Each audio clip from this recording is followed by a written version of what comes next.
portavoces. Así que cuando usted quiera puede comenzar. Muchas gracias por la invitación. Buenos días. Mis credenciales son las siguientes. Yo soy médico especialista, nací, crecí y me formé en España, pero ahora trabajo en Canadá desde hace 10 años.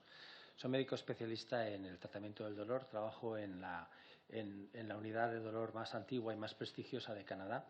Y sobre el cannabis medicinal creo que tengo una experiencia que me permite poder hablar con cierta propiedad al respecto. Desde el año 2000, cuando el cannabis medicinal se legalizó en Canadá, nuestra unidad fue de las primeras en que empezó a utilizarlo de forma terapéutica, pero es en nuestra unidad donde se ha hecho la gran mayoría de estudios sobre el cannabis medicinal en dolor. Y esto, de alguna forma, cuando yo me uní a la clínica, pude aprender de ellos y lo he adoptado. Esta es la clínica donde yo trabajo, en la Universidad de McGill, donde el mes que viene voy a ser nombrado el catedrático por dolor y voy a ser el jefe de esta unidad. Para que entiendan un poco la diferencia entre Canadá y España. Canadá es 20 veces más grande que España. En Canadá, yo tengo la doble nacionalidad, o sea que cuando hablo de Canadá también hablo de mi país. Somos menos y estamos mucho más distribuidos. Canadá es un país más rico que España, como pueden ver por el Producto Nacional Bruto. En Canadá el presupuesto, el tanto por ciento del presupuesto en sanidad es mayor que el que se gasta en España. Ustedes me van a perdonar si estos datos no son totalmente correctos. Mis fuentes pueden que no sean las mismas que ustedes utilizan. La esperanza de vida es mayor en España. La tasa de suicidios es mayor en Canadá. Y eso es porque en Canadá la salud mental comparado con la española, está muy mal. En Canadá han muerto mucha menos gente por COVID. Y eso es porque en Canadá somos más precavidos. No quiero decir conservadores porque eso tiene un tinte de derechas, sino somos mucho más precavidos. Es decir, que las cosas se hacen con muchísimo más cuidado y se piensan muchísimas veces antes de tirar adelante. Y eso ha hecho que nuestros confinamientos hayan sido muchísimo más estrictos, nuestras políticas de vacunaciones muchísimo más eficaces.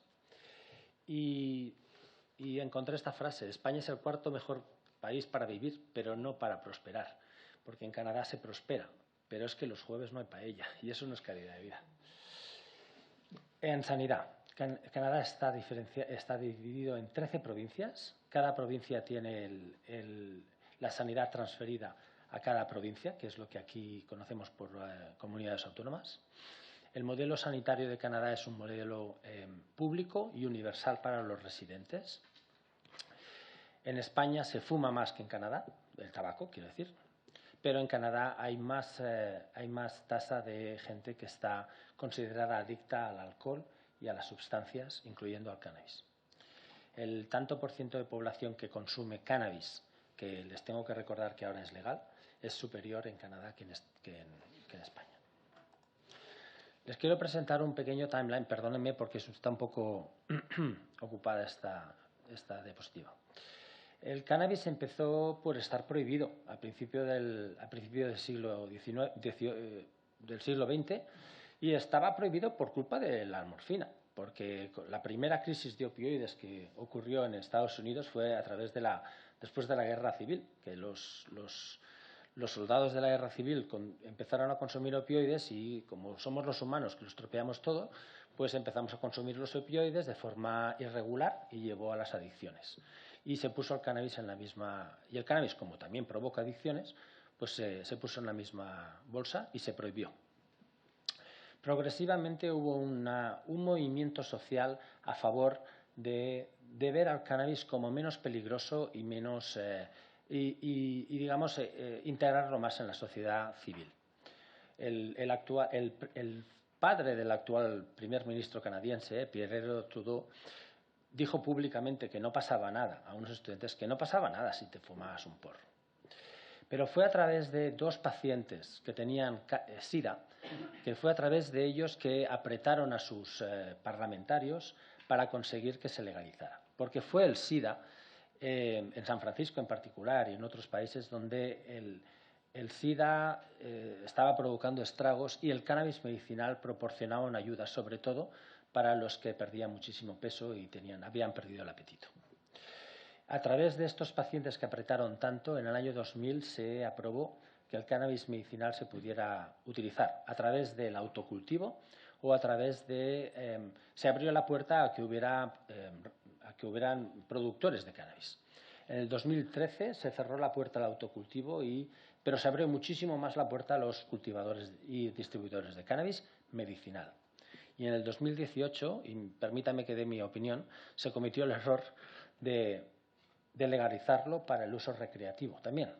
Y lo digo que se cometió un error porque esto ha hecho que el cannabis medicinal en Canadá sea mucho más difícil de gestionar, porque está disponible para todo el mundo.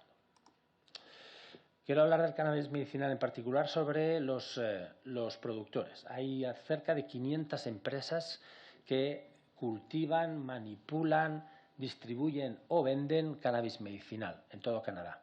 Perdón, que distribuyen cannabis, no solamente cannabis medicinal.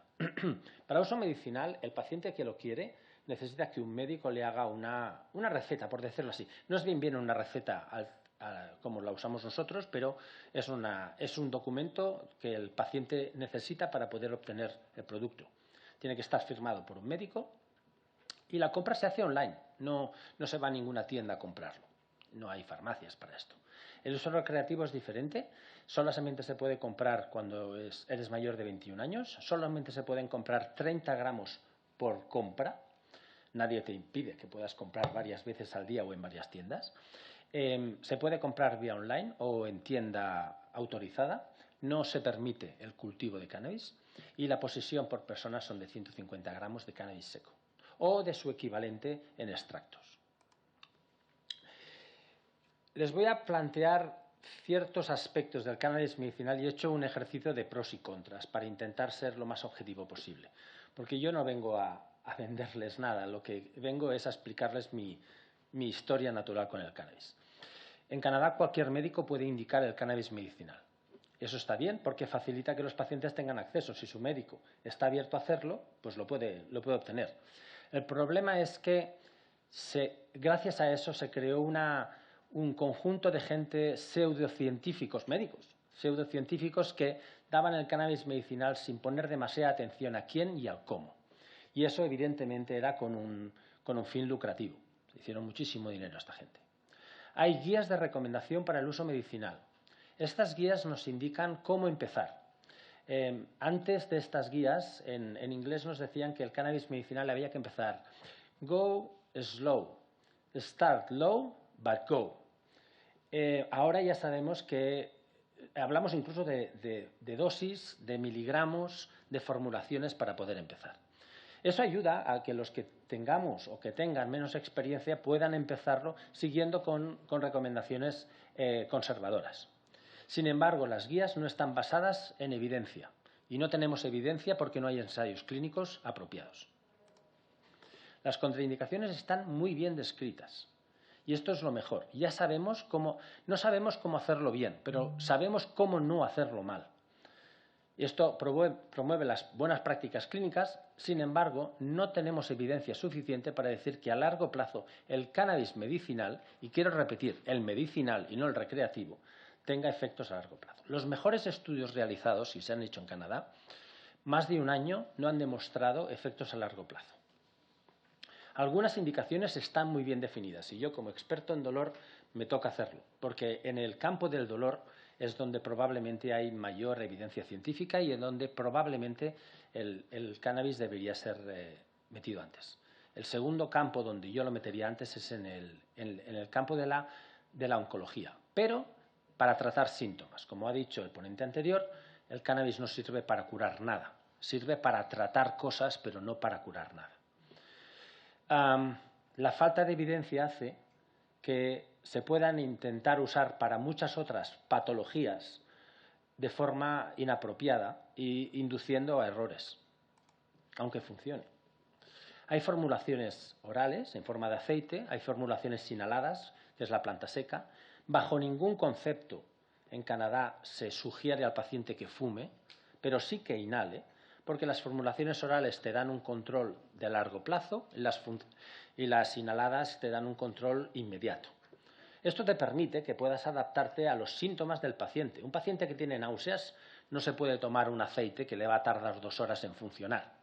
Pero un paciente que tiene dolor siempre, pues es razonable que después de tomar varias dosis de aceite tenga un nivel plasmático en cannabis que le permita controlar su dolor. Seguimos sin tener guías claras porque no tenemos buenos estudios. Hay productos ricos en THC, ustedes saben que el THC es el producto que potencialmente tiene efectos psicotrópicos, y el CBD, que es un milagro, pero no sabemos cómo funciona. Esto también, una vez más, nos permite adaptarnos a las necesidades del paciente. Sin embargo, el THC tiene propiedades psicomiméticas que potencialmente pueden ser peligrosas. Nadie se ha muerto por una sobredosis de THC. Es prácticamente imposible matar a alguien con THC. Sí que es verdad que si combinas el THC con un coche o con alcohol o con opioides, eso sí que puede ser letal. Pero el THC por sí mismo no ha provocado muertes.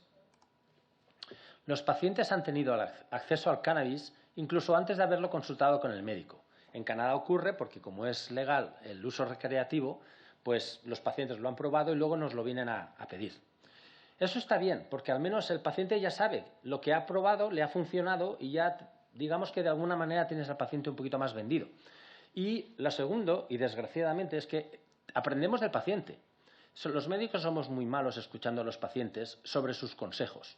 Ellos vienen a que nosotros les aconsejamos. Pero en Canadá hemos aprendido que son ellos los que nos dicen, para este síntoma me va bien esto, para aquello me va bien aquello. Y esto lo estamos añadiendo y adoptando en nuestras prácticas clínicas. Sin embargo, crea una obligación ética, porque el paciente que te dice que le ha funcionado, si tú no crees o no sabes, le vas a decir que tú no le vas a dar eso porque no hay evidencias clínicas. Y eso significa que dejes al paciente, con perdón, tirado. Y eso ahí tiene otro problema, y es que cuando el paciente ha probado algo en la calle y te lo pide que tú le des lo mismo con un producto que está legalizado en el mercado, lo que ha tomado en la calle tú no lo sabes. No lo sabes porque es ilegal, porque es artístico, y lo que se vende en las empresas es algo mucho más controlado. El cannabis es un conjunto de productos con efectos sobre el organismo, como cualquier otra planta. No hay cactus medicinales, pero el higo chumbo sirve para tratar la diabetes y tiene efectos antiinflamatorios. El opio es una planta de la cual hemos extraído la morfina y la heroína, y sirve. Del té se saca la teofilina, que sirve para tratar el asma. Y el jengibre es una planta espectacular para tratar las náuseas. ¿Son plantas medicinales? Pues sí, lo son. El problema es que sabemos que el cannabis medicinal funciona, pero no sabemos cómo. Y eso es un problema porque no podemos usar el lenguaje científico que usamos en Occidente. Funciona en situaciones donde tratamientos convencionales han fallado. Eso es una gran ventaja, porque los médicos que usamos cannabis medicinal seguimos una práctica estricta, nunca como primera opción, pero raramente como última opción tampoco. Normalmente damos cannabis medicinal añadido a algo más, esperando que los síntomas, y no la enfermedad, que los síntomas estén mejor tratados y esperando que el paciente tome menos de los otros productos que está tomando. Esto está bien porque da una esperanza terapéutica, pero sin embargo hay pacientes que vienen con falsas expectativas y esperando milagros. Y cuando el paciente viene a tu consulta pidiéndote cannabis medicinal para dolor, cuando no ha probado las cosas que nosotros sabemos que funcionan mejor, pues le das mucha frustración al paciente, porque él te dice, es que como usted no cree en el cannabis, lo que digo yo es que yo creo en la medicina, y el cannabis tiene su lugar, y nunca, de momento, está en el primer lugar. Tiene un perfil de seguridad aparentemente favorable, y me van a perdonar porque es que como no tenemos suficientes evidencias, pues yo creo que es aparentemente favorable, pero alguien dirá que es aparentemente desfavorable. Estamos en el medio. Pero no queda duda que es más seguro que otros productos farmacéuticos de uso habitual, y yo en particular tengo que compararlo con los opiáceos. Los opiáceos son muchísimo más peligrosos que el cannabis medicinal, no tengo ninguna duda. Sin embargo, todo lo natural no es inocuo. Entonces, incluso el agua puede matar si bebes muchísima. Y el THC, no queda ninguna duda que genera adicción. Por lo tanto, lo que es evidente es que es un producto que puede ser eficaz, pero hay que hacerlo siguiendo normas. Gracias al cannabis medicinal se usan menos fármacos. Lo primero que me piden mis pacientes cuando les funciona es ¿me puede usted quitar la morfina, por favor? Esto ocurre siempre. Y en particular en Canadá, donde también nos tocó la crisis de opioides, no tanto como en Estados Unidos, porque somos más conservadores, pero nos tocó. Gracias al cannabis se está consiguiendo que algunos de nuestros pacientes no tomen tantos o no tomen opioides. Y eso es una gran ventaja. Pero si el cannabis funciona mucho, pero también puede provocar efectos de adicción, a lo mejor vamos a sustituir la crisis de opioides por la crisis de cannabinoides. Yo creo que no, pero es un riesgo que tenemos que tener en cuenta. No es obligatorio prescribirlo, porque no está en las guías clínicas. Nadie te va a decir, esto es lo que hay que hacer si no te voy a denunciar. Como cuando alguien tiene una amigdalitis y no le dan un antibiótico, ¿verdad? Esto le quita presión al facultativo, porque el facultativo no está obligado a dar algo, porque como no están las guías clínicas, pues si crees o sabes, lo haces, y si no, pues no lo haces. Pero esto obliga que al paciente que piensa que le puede funcionar, pues a que se busque la vida, y esto no es apropiado, porque se busca la vida en pseudocientíficos o en el mercado negro. Y ya acabo. El formulario de autorización que tenemos en Canadá indica la cantidad y la duración, y esto nos permite hacerlo con ciertas guías.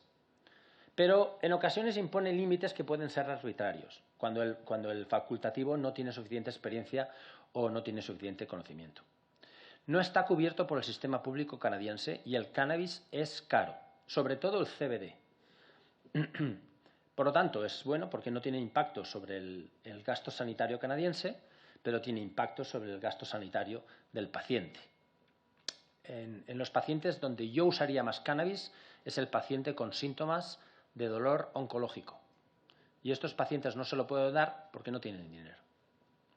El producto solo se obtiene de fuentes con licencia. Igual que cuando aquí compramos aspirina, lo compramos de una farmacia donde sabemos que entre el 80 y el 100% de esa pastilla que nos venden es aspirina, allí es lo mismo.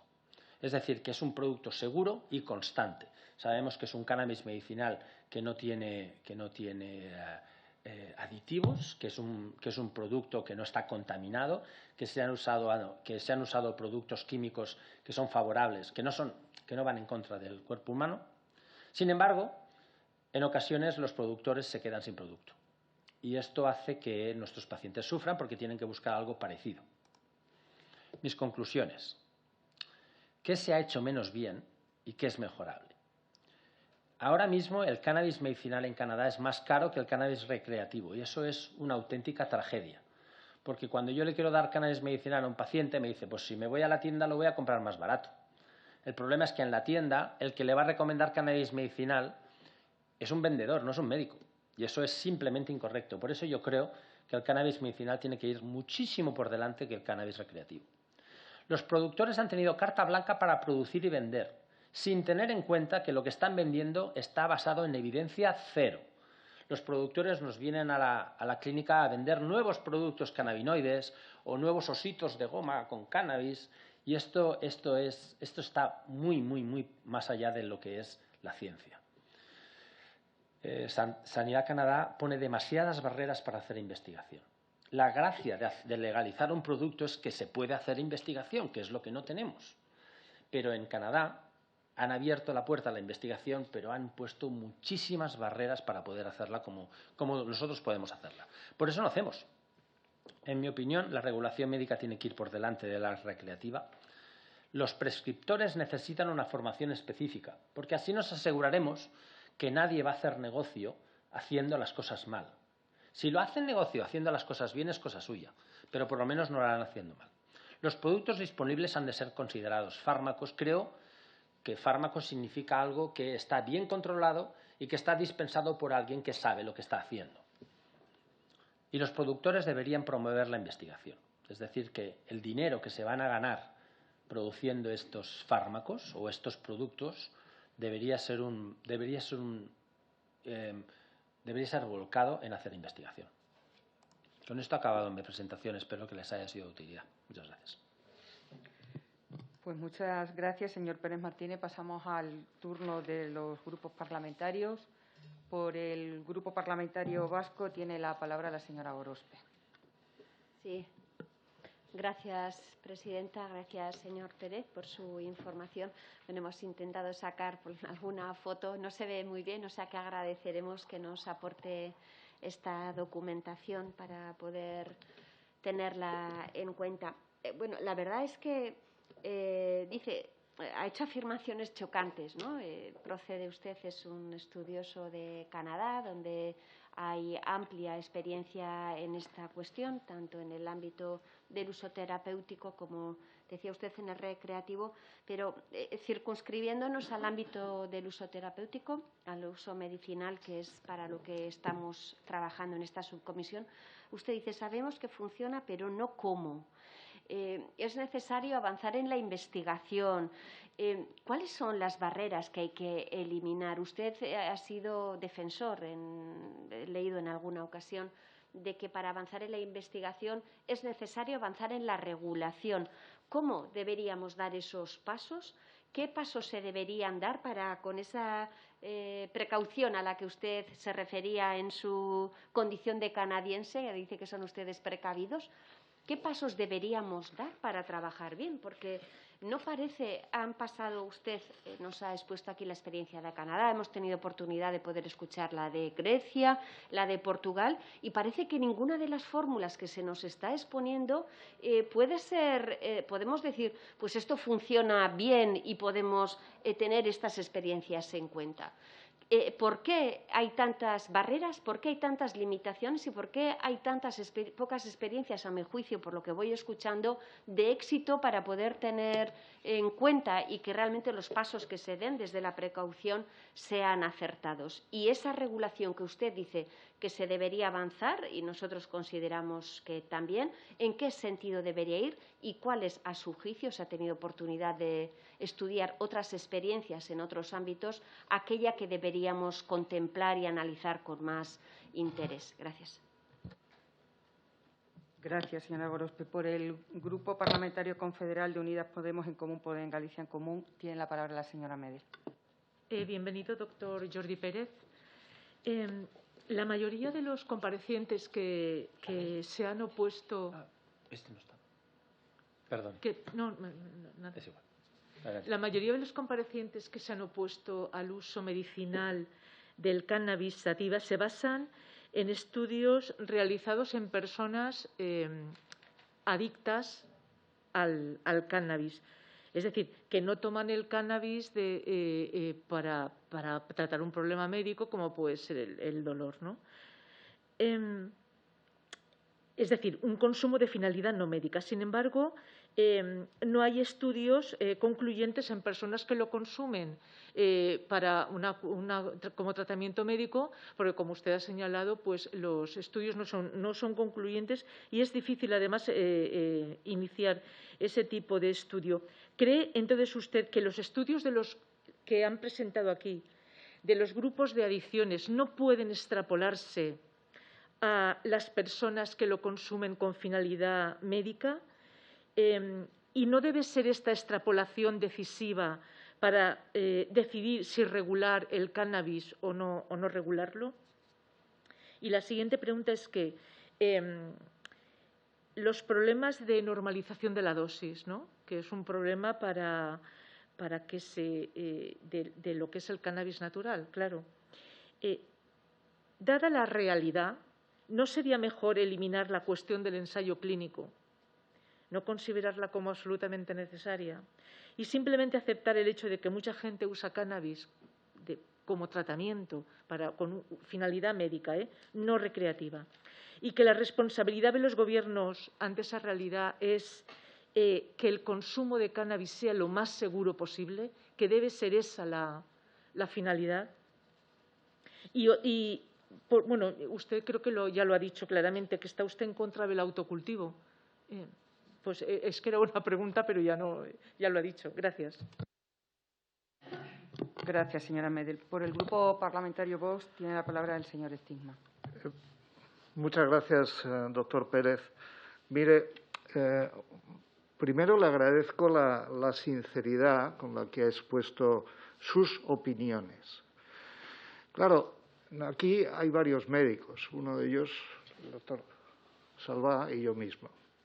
Entonces, viniendo usted de la Universidad de McGill, sede de la Fundación Cochrane, yo esperaba más estudio de evidencia científica. Y claro, usted nos ha dado su opinión en virtud de esa autoridad. Y claro, eso ya sabe que Aristóteles hacía una distinción entre la doxa, la opinión, y la episteme. Y a mí me parece que, con todo el respeto, yo creo que se ha confundido de audiencia. Porque esto, claro, este es el Parlamento. Y mire usted, se ha confundido también en la comparación, yo se lo digo con todo cariño, de España y Canadá en cuanto a vacunas. España, 86,3% de población con dosis completa, Canadá 82,4%. Boosters, 52% versus 48%. Y la proporción de pacientes mayores en España vacunados completamente es mayor que la de Canadá. Solamente un dato para sus próximas conferencias, que naturalmente, como usted es canadiense y español, tiene el corazón partido, pues bueno, que pueda decir la verdad en este sentido. Mire, yo le quiero preguntar lo siguiente. Usted ha sido, como dicen los ingleses, cándido, en el sentido candid, y nos ha dicho que realmente usted no está a favor de la legalización del uso recreativo. Y la pregunta es la siguiente, doctor Pérez. ¿Cuánto habrá influido esa legalización de uso medicinal en la legalización del uso recreativo? Porque me da la impresión, por los comparecientes, que primero fue la llamada necesidad social, que fácilmente se puede decir que son grupos de presión, o bien esa frase tan famosa de Justin Trudeau, que dijo, si esta sustancia te hace sentir bien, no puede ser delito. Imagínese lo que dijo Justin Trudeau. Claro que así va Canadá con el hijo ahora mismo. Es una opinión política. Y también se convirtió el Estado canadiense en la provincia de Saskatchewan en un gran productor de cannabis. Y eso lo abandonaron. No sé por qué razón. Yo le quería preguntar entonces, usted no está a favor del uso recreativo por todas las condiciones, las contraindicaciones y efectos secundarios, psicosis, ansiedad, depresión, efectos cardiovasculares, todo lo que sea. Pero yo quiero ver si usted cree y usted conoce algún estudio en el que se demuestre alguna relación, correlación o asociación entre la legalización del uso medicinal y el crecimiento del uso recreativo. La doctora Cerdá nos dijo que sí, al menos en Estados Unidos. Y por último, yo le iba a preguntar si tenía usted algún conflicto de intereses, pero por lo que ha dicho usted en cuanto al uso recreativo, que usted está en contra, pues supongo que no tendrá ninguno llamativo. Y por último, ¿no puede hacer para las próximas presentaciones, no sería bueno que separasen ustedes, por un lado, los efectos de los cannabinoides y, por otro lado, el uso de la planta, aunque no sea el higo chumbo, como usted ha dicho, que tiene efectos? ¿No sería bueno separar en nuestras mentes los fármacos? He terminado en 2 segundos. Me ha entendido perfectamente el separar los cannabinoides de la marihuana, y creo que esto es interesante. Muchas gracias, señor doctor Pérez, de nuevo. Gracias, señor Stigman. Por el Grupo Popular tiene la palabra la señora Castillo. Gracias, presidenta. Buenos días, señorías. Comienzo mi intervención, como no puede ser de otra manera, agradeciendo la presencia del señor Pérez Martínez en esta subcomisión, fundamentalmente por su amplia experiencia en el modelo de legalización del cannabis en Canadá, primero para uso terapéutico y después para uso recreativo. El Partido Popular está muy interesado en los modelos cuyo foco principal sea el de la salud pública, por encima de la parte económica o cualquier posible mercado que se pueda generar en nuestro país. Como bien ha dicho usted, hacer negocio haciendo las cosas bien sí, pero no como una carta blanca para producir y para vender. Como especialista en el dolor crónico y definiéndose usted como se define como firme defensor de la evidencia científica y, por tanto, de un aval de calidad, de seguridad y de eficacia, nos choca leer que apoya usted sin ambigüedades el uso terapéutico del cannabis. Y le pregunto, ¿propone usted legalizar sin una evidencia científica sólida para conseguir más experiencia, mayor investigación, mejores productos y, en consecuencia, un avance en la ciencia, como hemos podido leer en algunas de sus entrevistas? ¿Cree usted que la hoja de ruta que se ha llevado a cabo en Canadá es un modelo a extrapolar o a seguir en otros países como el nuestro, que se propone o se plantea esa posibilidad? ¿Qué nos aporta para la salud el tener una nueva sustancia si esa sustancia no está contrastada, señor Pérez? Usted reconoce que hay poca investigación y que el cannabis preocupa porque puede convertirse en un problema de salud, al igual que existe actualmente con la crisis de los opioides. Y, al final, puede que una sustancia que a priori puede parecer natural y segura se acabe derivando en el crack, por ejemplo. ¿Considera usted que, como dice usted, el 60% de conocimiento sobre una materia, y ese 60% lo ha cuantificado usted, no yo, en alguno de sus documentos, es suficiente marco para legalizar una sustancia? Hemos podido leer también que usted anima a los pacientes a que aprieten a los gobiernos y no a las sociedades científicas. Y eso nos preocupa, porque parece una contradicción el promover la aprobación de cualquier cosa como medio de una presión social y no basándose en una alta evidencia científica, que es lo que promueve y propone el Partido Popular. Y ya voy terminando, presidenta. La legalización para uso terapéutico, siempre que los productos sean seguros, sí, pero ustedes han visto que en Canadá ha aumentado el precio, por lo tanto ha aumentado el mercado ilegal, que es más barato, y por lo tanto nos lleva a una inseguridad, por lo tanto, cerrando un círculo vicioso que pierde el origen de la seguridad que buscaba esa legalización. Y mi última pregunta, presidenta, ¿qué hoja de ruta cree usted que debería de poner nuestro país? ¿Cree usted que se debería poner en marcha un proyecto piloto que conduzca a una evidencia científica más clara y más sólida? ¿Que se debe seguir un modelo similar al que ha promovido Canadá? ¿O qué experiencia cree usted que sería buena para nuestro país? Muchísimas gracias. Gracias, señora Castillo. Y para concluir este turno, por el Grupo Parlamentario Socialista tiene la palabra la señora Andrés. Gracias, presidenta. Bueno, hemos visto en las dos últimas intervenciones cómo nos veníamos arriba y cómo fortalecíamos el Estado español y que hemos vacunado estupendamente. Yo, cosa que le agradezco al señor Stigma que lo reconozca, pero le agradezco que usted venga con una comparación entre lo que es Canadá, el sistema sanitario canadiense y el sistema sanitario español. La diferencia, y usted lo sabe perfectamente, es la densidad poblacional entre Canadá y España. En Canadá es 4,3 habitantes por kilómetro cuadrado y aquí creo que somos 94 y pico. O sea que la diferencia es importante. Pero yo creo que habría que matizar algunas cuestiones. Dice, no existe bastante evidencia científica. No se hacen los ensayos clínicos apropiados. ¿Por qué no se hacen?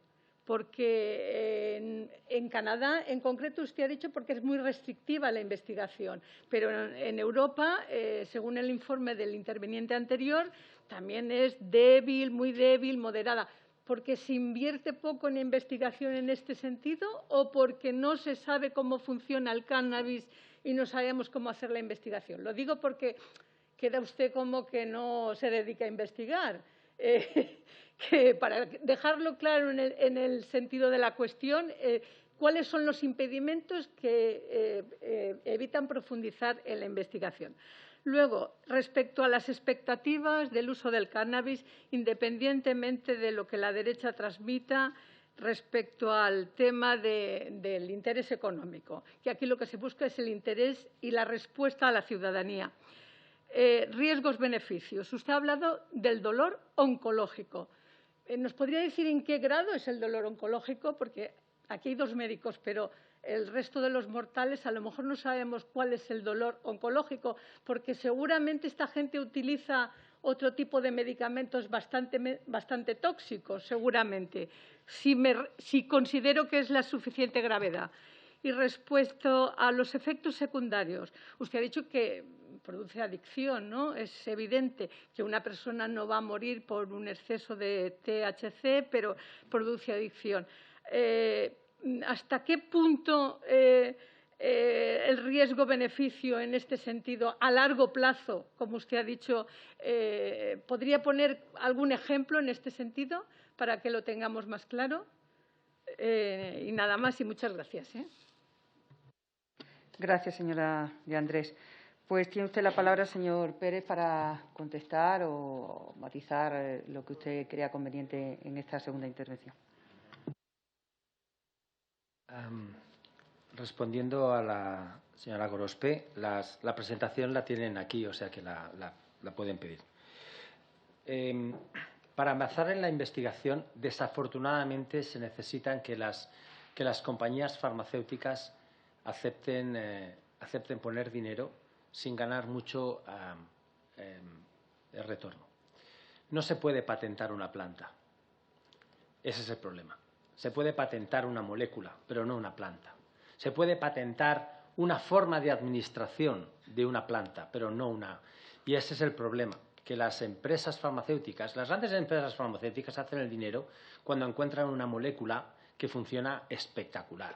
Llámese pues, el sildenafil, la Viagra, la pregabalina lírica. Esto les han hecho blockbusters, porque han encontrado una molécula que se puede comparar con nada, que es el placebo, y se ven los efectos claramente. Pero a nadie le interesa hacer una investigación con una planta, porque después de gastarse muchísimos millones para hacer esta investigación, la compañía de al lado va a vender la misma planta con el mismo porcentaje de THC, CBD y muchas otras cosas que tenga esa planta, usando la investigación que ha hecho los de al lado. Y ese es uno de los grandes problemas. Los médicos, y contestando al doctor Stigman, los médicos no queremos usar cannabis medicinal, porque no nos han enseñado a hacer herboterapia. Nos han enseñado a hacer medicina occidental, que es con el producto. Yo quiero saber cuál es la dosis de THC que le quiero dar al paciente. No quiero saber la dosis de cannabis medicinal. El problema es que no hemos sido capaces de separar la planta en productos. Paracelso cogió el opio, le puso alcohol y le llamó láudano.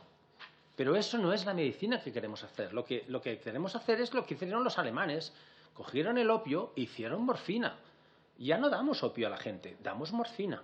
Y ese es el problema, que tenemos que hacer investigación ahí. El problema es que en Canadá, y espero que en España, si ustedes lo tiran adelante, deben promover muchísimo la investigación a nivel molecular, a nivel de laboratorios, a nivel de bioquímica, para poder hacerlo. Yo no quiero, en el futuro, tratar a mis pacientes con extractos de cannabis y con planta. Yo quiero tener un producto que funciona bien, pero ahora mismo no lo hay. Por lo tanto, me veo obligado a hacer herboterapia. Y esto no es lo que a mí me gusta hacer.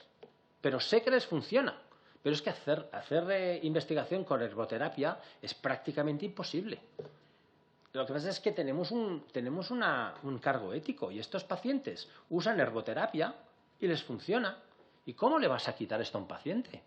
Lo que ha pasado con el Epidiolex, que es un CBD, es exactamente eso lo que tenemos que hacer. Se ha sacado un producto de la planta y ese producto funciona bastante bien en unos casos muy extremos de síndromes neurológicos donde los pobres niños no paran de tener pues epilepsia. Pues eso es un gran éxito. En el campo del dolor tenemos que hacer lo mismo. Hay una segunda dificultad en la investigación. Es muy fácil hacer investigación sobre la prevención del riesgo cardiovascular, los accidentes vasculares, pero en dolor es muy difícil porque el dolor es una sensación. Mi dolor no es su dolor y no es su dolor. Entonces, poner a los pacientes en el mismo cajón es extremadamente difícil y por eso en el dolor avanzamos mucho más lentamente que en muchas otras especialidades. Voy a intentar contestar a todo. Es cierto, señora Medel, que los estudios se han hecho con adictos y eso es una población totalmente diferente. Desde el dolor nosotros miramos a los adictos para saber qué ocurre cuando toman opioides de forma muy prolongada y gracias a ello sabemos que los opioides que nosotros les damos a los pacientes provocan también efectos secundarios, pero lo hemos aprendido de las clínicas de metadona. Creo que aprender de los que toman cannabis recreativo con fines de por haber hecho adicción, creo que es un error. Creo que es un error aprender de ellos. No existe suficiente evidencia para decir que los pacientes que usan cannabis medicinal bajo control médico se vayan a convertir en adictos. No existe esa evidencia, pero la falta de evidencia no significa que eso sea verdad. Por lo tanto, aquí la pelota está en la red del tenis, puede ir hacia un lado o hacia el otro. De la misma manera que los médicos prescribimos opioides y hacemos lo posible para que nuestros pacientes no se conviertan en adictos, y el riesgo es muchísimo mayor, yo creo que con cannabis, porque ya hemos aprendido y nos hemos convertido en más papistas que el Papa, no vamos a dejar que nuestros pacientes se conviertan en adictos al cannabis, porque hemos aprendido de los opioides. Es decir, yo me paso más rato hablando de cannabis medicinal al paciente que de opioides a mi paciente. Y no es necesario, porque el cannabis es mucho menos peligroso, mucho menos adictivo que los opioides. Pero lo hago porque hemos aprendido que tenemos que hacer las cosas mejor que como lo hicimos con los opioides.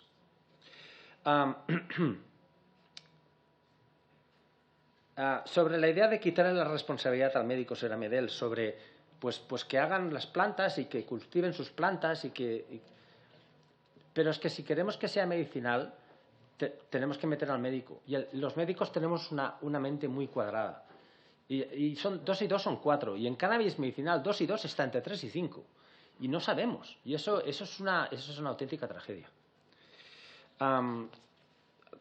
Doctor Stigman, es cierto, hay una falta de evidencia y es así. La estadística es el arte de torturar a los números hasta que te confirma lo que tú quieres demostrar.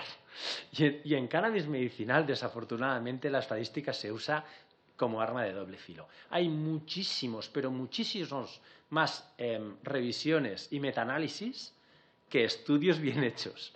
Y eso es otra vergüenza, porque no se puede ir así. Lo que hay que hacer es hacer estudios como Dios manda y punto. No sé, yo no estoy totalmente en desacuerdo de la legalización del cannabis recreativo, igual que no lo estoy de que el alcohol y el tabaco sea legal. No estoy en desacuerdo, pero yo estoy aquí para hablar del cannabis medicinal. Y creo que es posible que el cannabis medicinal dé la puerta a que el cannabis recreativo se apruebe. Es posible. Si eso es malo, ustedes lo sabrán. Si eso es malo en países donde ha ocurrido, mírenlo y ustedes lo dirán. Yo creo que la legalización del cannabis recreativo en Canadá no ha sido un desastre. No lo ha sido. No ha sido una gran consecuencia para la sociedad. El mercado negro no ha desaparecido porque a nadie le gusta pagar impuestos. Entonces, si puedes conseguir algo más barato que te lo vende un cuñado, pues ¿por qué no? Sí, tengo conflictos de intereses. Yo he participado en estudios clínicos patrocinados por laboratorios y hay laboratorios canadienses que me pagan para enseñar a otros médicos cómo hacer cannabis medicinal. Tengo conflictos de interés. Señor Castillo, ¿legalizar para qué? Pues es para hacer bien la investigación, para tomar los datos que necesitamos para poder demostrar que esto funciona o que no funciona. Pero es que ahora mismo estamos que no lo sabemos y eso es simplemente una tragedia. Los pacientes están convencidos que le funcionan. Los talibanes del cannabis están convencidos que le funcionan. Pero es que luego estamos en el otro espectro, que son los que están totalmente en contra, porque como no hay evidencias, yo estuve durante un mes en una unidad del dolor en Oxford, que es donde se creó la medicina basada en la evidencia. Y yo recuerdo que el que más ha publicado sobre medicina basada en evidencia se trataba su propio dolor crónico con un producto que no estaba basado en la evidencia. Porque una cosa es lo que se publica y una cosa es lo que tú haces contigo y con tus pacientes. Porque al paciente que tienes delante tienes que hacer lo mejor posible. Y en ocasiones lo mejor posible no es lo que te dicen las guías clínicas. Porque las guías clínicas solamente te permiten trabajar con el 80 o 90% de tus pacientes. Pero ¿y el 10% que no responde? ¿Qué le hacemos a eso? Le echamos de la clínica porque no tenemos nada. Eso no es posible. ¿Qué aporta a la salud la legalización si no está contrastado? Pues lo que aporta es que lo tenemos que contrastar. Espero que con eso le respondo. Apretar a los gobiernos. En Canadá hay una cosa que aquí no existe y es que en Canadá tú has votado a un representante en el Parlamento, que no es como aquí. Por lo tanto, tú tienes derecho a ir a hablar con ese señor a que tú has votado, que se sienta representándote en la Corte en Ottawa, y tú puedes ir a decirle, yo te he votado y me gustaría que esto fuera así. Aquí no existe. No sé si es mejor o peor. Y al señor de Andrés, ¿por qué no...? ¿Perdón? Perdón, señora Andrés, perdón. El dolor oncológico es el dolor provocado por un cáncer. Es uno de los peores dolores que existe porque te está recordando que te estás muriendo. Bastante malo es morirse como para encima que haya un síntoma que te lo está recordando todo el rato. El dolor oncológico, el cannabis medicinal puede ayudar al dolor oncológico, pero creo que nunca va a sustituir a la morfina, en esos casos, en mi opinión. Pero me ayuda a que mis pacientes tomen menos morfina. El cannabis medicinal me ayuda a que mis pacientes estén más tranquilos, que no sufran tanto, porque el dolor es una emoción, no solamente es algo físico. Y en los pacientes que toman cannabis medicinal y morfina sufren menos. Son pacientes que se someten a tratamientos extremadamente agresivos y las consecuencias de esos tratamientos son menos agresivos gracias al cannabis medicinal en algunas ocasiones. Por eso creo que el dolor oncológico sería una situación ideal para empezar por ahí. No sabemos cuál es el riesgo-beneficio a largo plazo. Otra tragedia. Yo creo que a largo plazo no lo habrá. Igual que sabemos que a largo plazo la nicotina por sí misma no tiene un efecto deleterio. Lo tiene el tabaco, pero no la nicotina. El cannabis es menos adictivo que la nicotina. Por lo tanto, yo pienso que a largo plazo nos vamos a encontrar que es un producto que en algunos pacientes se puede convertir en un problema grave. Pero si hacemos la medicina como nos han enseñado a hacerla y porque nos han escaldado por culpa de los opioides, pues yo creo que lo haremos bien. Creo que he acabado con todas las preguntas. Espero haberlas cubierto todas. Pues muchas gracias, señor Pérez Martínez, por su comparecencia. Y, bueno, pues interrumpimos un momento para dar paso al siguiente compareciente.